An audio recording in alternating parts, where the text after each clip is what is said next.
स्वागत है आपका भीम न्यूज इंडिया, देश के सबसे प्रमुख और विश्वसनीय चैनल में।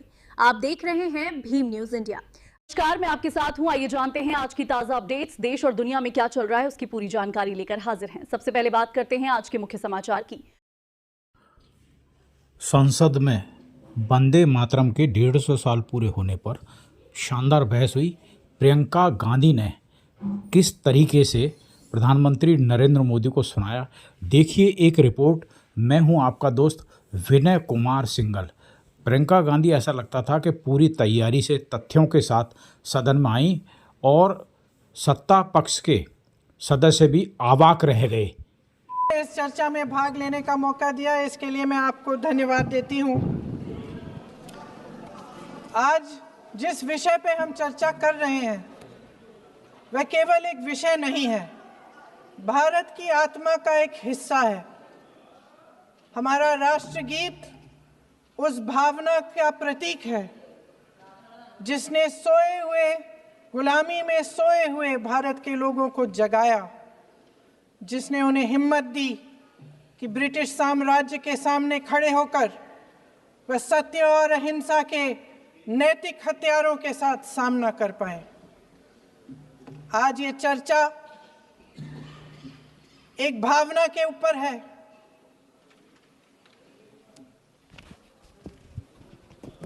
और जब हम वंदे मातरम का नाम लेते हैं तो वही भावना हमारे दिल में उजागर होती है। जब हम वंदे मातरम का नाम लेते हैं तो हमें उस पूरे इतिहास की याद आती है जो स्वतंत्रता संग्राम का इतिहास था, उसकी पीड़ा, उसका संघर्ष, उसका साहस, उसकी नैतिकता, उसका जो बल था कि ब्रिटिश साम्राज्य उसके सामने झुका। अध्यक्ष महोदय, वंदे मातरम उस आधुनिक राष्ट्रवाद की अभिव्यक्ति है जिसने भारत के लोगों को एक राजनीतिक और नैतिक आकांक्षा से जोड़ा, जिसने भारत के लोगों को एक साझा नियति के उत्तराधिकारी, एक साझा भविष्य के निर्माता के रूप में देखा। लेकिन आज की ये बहस मुझे कुछ अजीब सी लग रही है। जैसे मैंने कहा, ये गीत देश की आत्मा का हिस्सा बन चुका है। 150 सालों से देशवासियों के दिलों में ये गीत बस चुका है। 75 सालों से हमारा देश आजाद है, तो फिर आज इस बहस की क्या आवश्यकता है?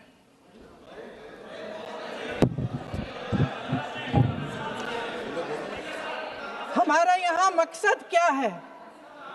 जनता से हमें दिया गया दायित्व, जनता का विश्वास, उनके प्रति हमारी जिम्मेदारी, हम किस तरह से इसका इस्तेमाल कर रहे हैं, हमें ये सोचना चाहिए। क्योंकि अब इस मोड़ पर हम इस सदन में अपने राष्ट्रगीत पर भी बहस करेंगे।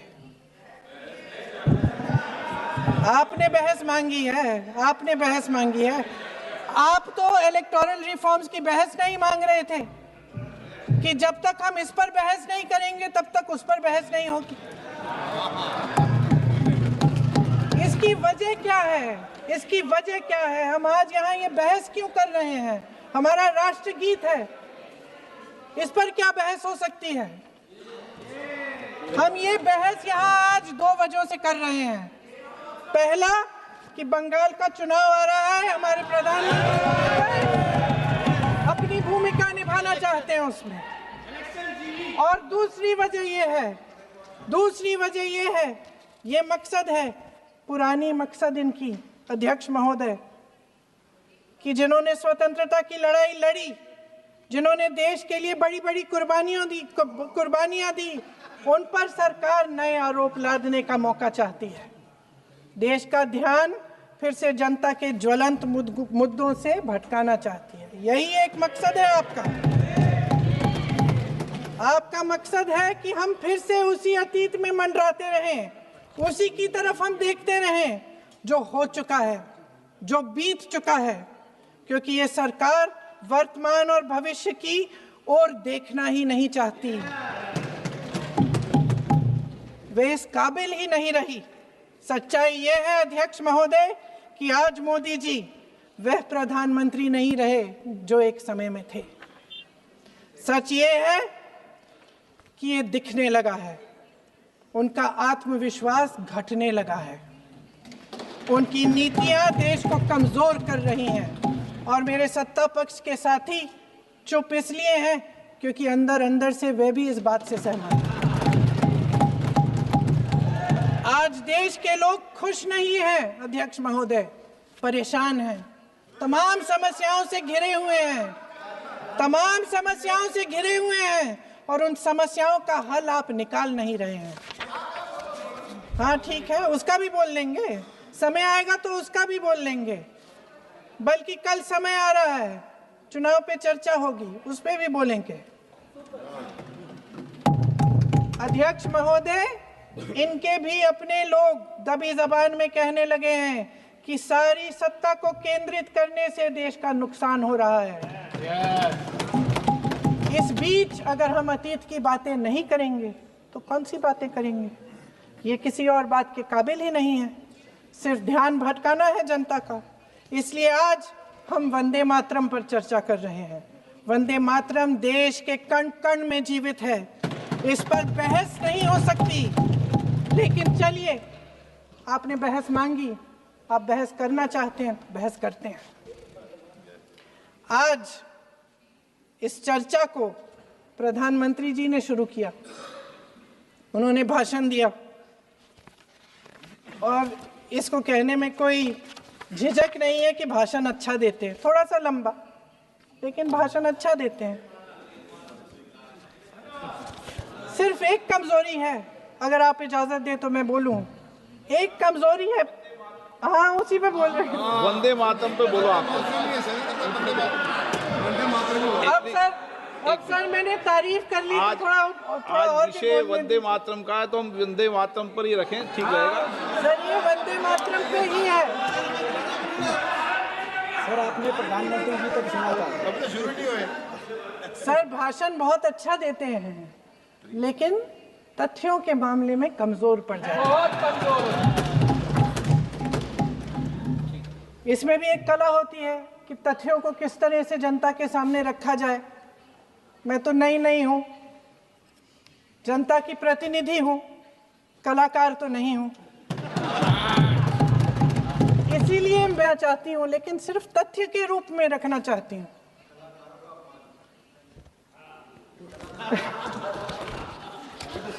मैं उदाहरण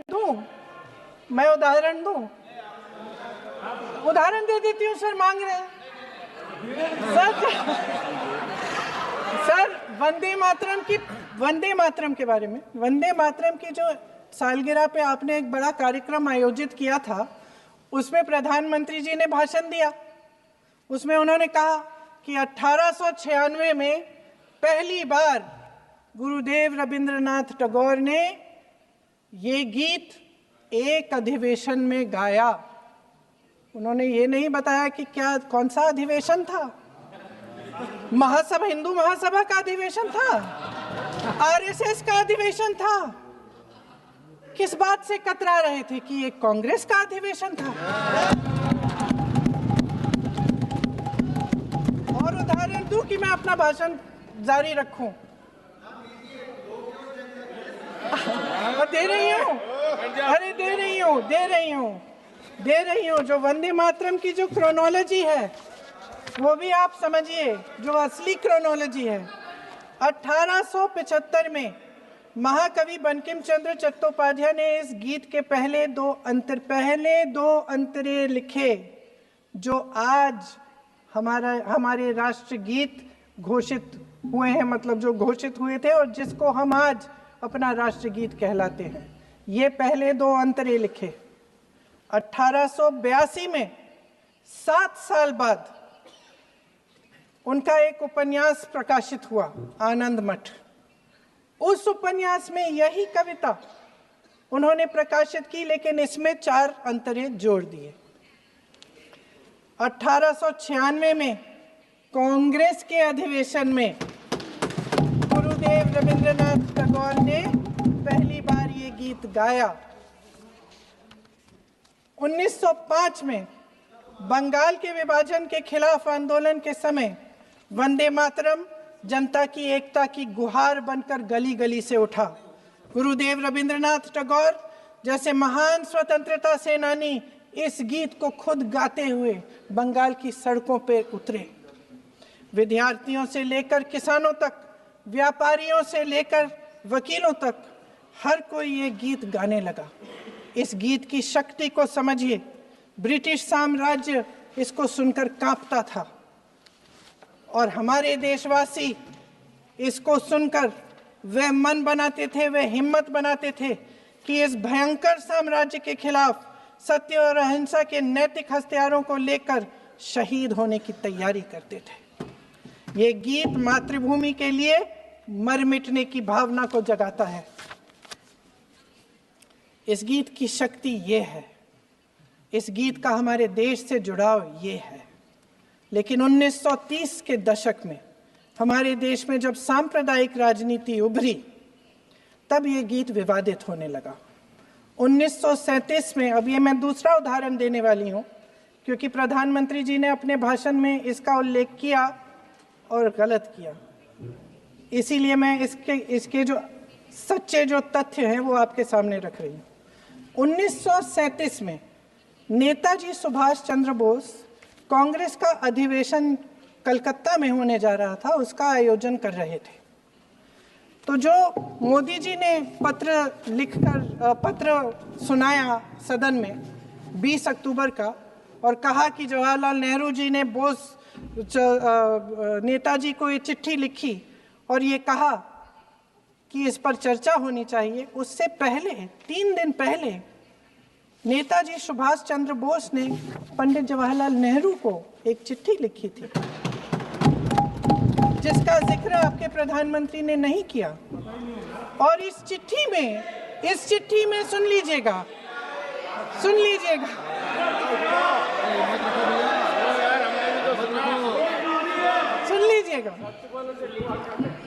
आप नेताजी के लफ्ज नहीं सुनना चाहते? बंगाल का चुनाव आ रहा है।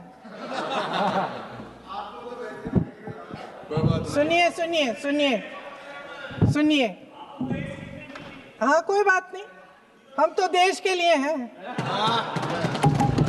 हम देश के लिए हैं। आप चुनाव के लिए हैं, हम देश के लिए हैं। हम जितने भी चुनाव हारे, हम यहाँ बैठे रहेंगे और आपसे लड़ते रहेंगे और आपकी विचारधारा से लड़ते रहेंगे। अपने इस देश के लिए, अपनी इस मिट्टी के लिए लड़ते रहेंगे। आप हमें रोक नहीं सकते।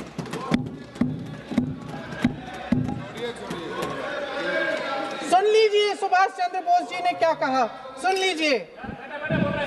My dear Jawahar, reference Vande Mataram. We shall have a talk in Calcutta and also discuss the question in the working committee if you bring it up there. I have written to Dr. Tagore to discuss this matter with you when you visit Santi Niketan. Please do not forget to have a talk with him when you visit Santi Niketan. ये 17 अक्टूबर को लिखी जाती है।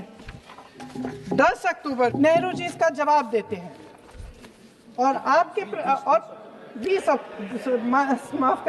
अक्टूबर को, हाँ ठीक है, 20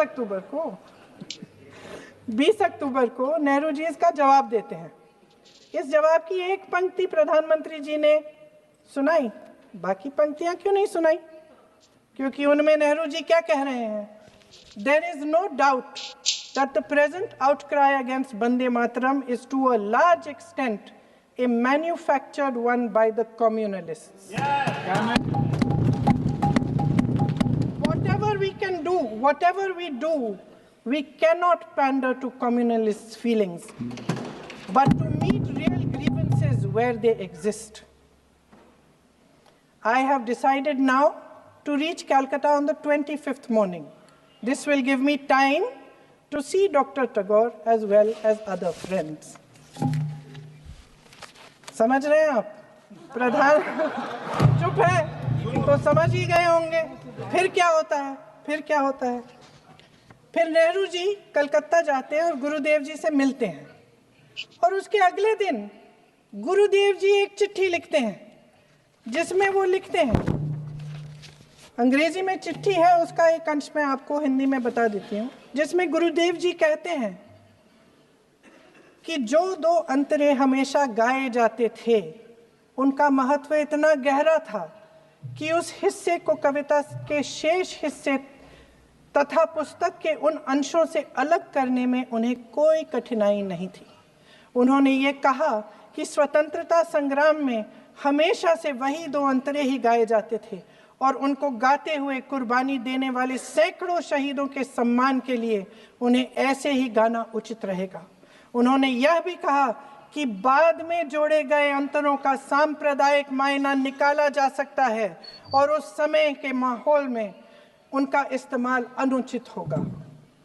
इसके बाद 28 अक्टूबर 1937 में कांग्रेस की कार्य समिति ने अपने प्रस्ताव में वंदे मातरम को राष्ट्रगीत घोषित किया।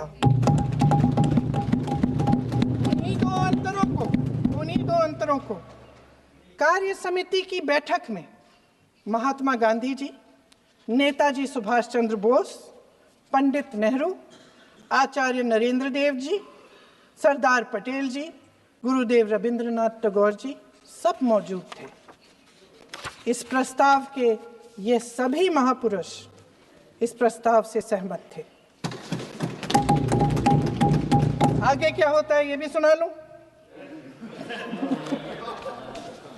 भारत की आजादी के बाद जब इसी गीत के इन्हीं दो अंतरों को 1950 में डॉक्टर राजेंद्र प्रसाद जी ने संविधान समिति में भारत का राष्ट्रगीत घोषित किया, तब लगभग यही महापुरुष मौजूद थे। इनके साथ साथ BR अम्बेडकर जी भी सभा में थे और इनके साथ साथ मेरे सत्ता पक्ष के साथियों के नेता श्री श्यामा प्रसाद मुखर्जी भी मौजूद थे।